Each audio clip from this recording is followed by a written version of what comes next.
وسلام علی عبادہ الذین اصطفیٰ اما بعد فاعوذ باللہ من الشیطان الرجیم بسم اللہ الرحمن الرحیم۔ سامعین ذوالوقار، آپ حضرات درس سے حدیث سماعت کر رہے ہیں اور ہماری کتاب فیضان ریاض الصالحین سے آج حدیث نمبر جو ہے وہ 779 ہے۔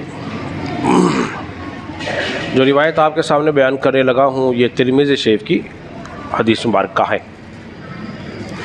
حضرت عبداللہ ابن عباس رضی اللہ تعالیٰ عنہما سے روایت ہے کہ رسول اللہ صلی اللہ علیہ وسلم نے ارشاد فرمایا کہ سفید لباس پہنا کرو، اس لیے کہ یہ تمہارے کپڑوں میں سب سے بہترین لباس ہے، اور اپنے مردوں کو اسی میں کفن دیا کرو۔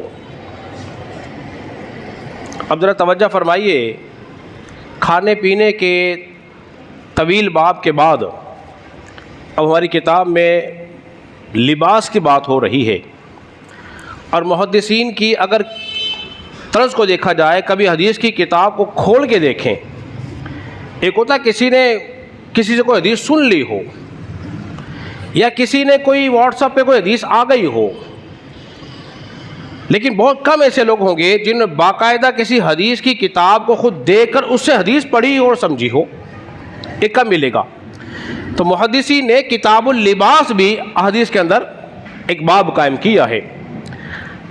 تو رسول اللہ صلی اللہ علیہ وسلم نے کیا ارشاد فرمایا کہ تمہارے لباس میں سب سے بہترین لباس جو ہے کپڑوں میں وہ سفید لباس ہے۔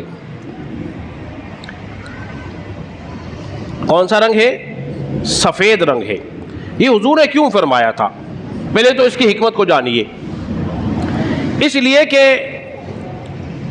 اس دور میں جب جاہلیت کا زمانہ تھا، لوگ رنگ برنگے لباس پہنا کرتے تھے، اور لباس پہننے سے ان کی مراد جو تھی غرور تکبر تھی۔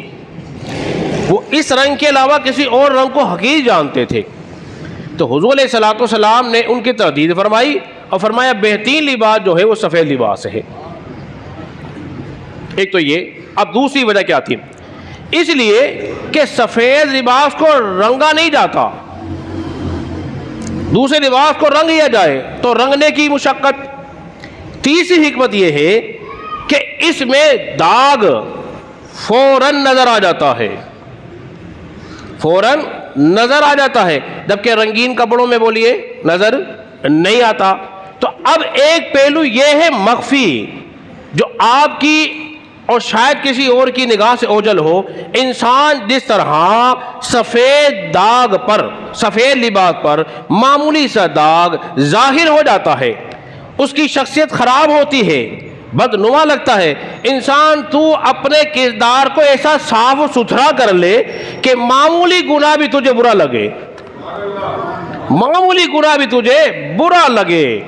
تو اس کا مقصد یہ نہیں ہے کہ دوسرے لباس پہننا جائز نہیں ہے، وہ سب کے سب بولیے جائز ہے شرعاً، اور کوئی گناہ ان میں نہیں ہے۔ اب لباس پہننے کی جو ضرورت ہے، اس کی حکمت وہ کیا ہے؟ دو چیزیں ہیں، فقط دو۔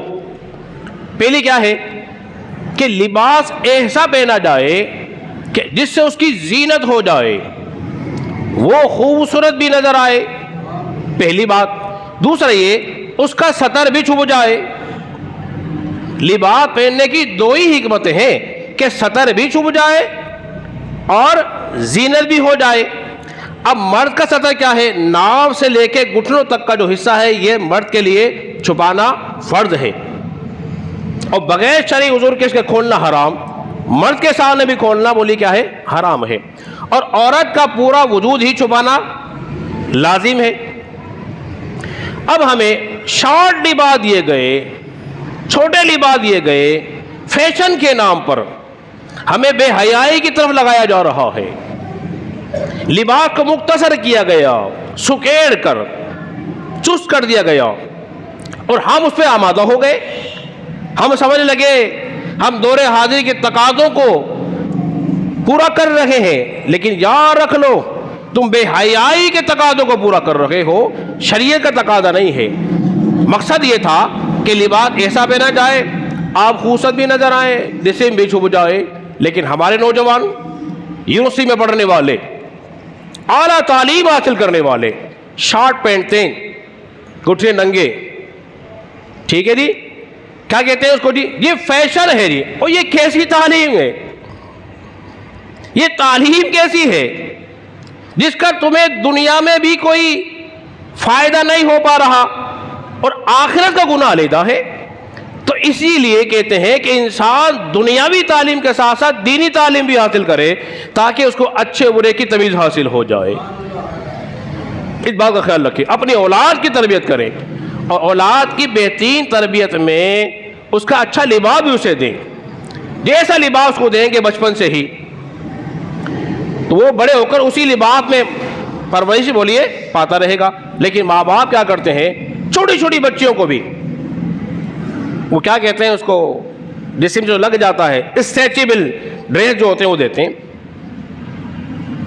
تو ان کی عادت ہو جاتی ہے، وہ بچپن سے ہی جب بچی بڑھ رہی ہوتی ہے، بچہ بڑھ رہا ہوتا ہے، اس کو پینٹ کی عادت ڈال دیتے ہیں، پھر وہ پینٹ ہی پہنتا ہے، پھر اس کے اندر انکمفرٹیبل محسوس کرتا ہے۔ لباس ایسا ہو جس کو پہننے کے بعد آپ اس کو سکون محسوس کریں، آپ کی شخصیت کا نکھار پیدا ہو جائے، تو ایسا لباس پہنائیں اور ایسی عادت ڈالیں تاکہ ہم جو لباس پہنیں گے وہ ہمیں اچھا محسوس ہوگا، آرام دہ ہوگا۔ اور بہترین لباس کون سا ہے؟ سفید لباس ہے، سفید لباس کو ترجیح دیں۔ اللہ رب العزت کی بارگاہ میں دعا ہے خالق کائنات ہم سب کو سمجھنے اور عمل پیرا ہونے کی توفیق عطا فرمائے۔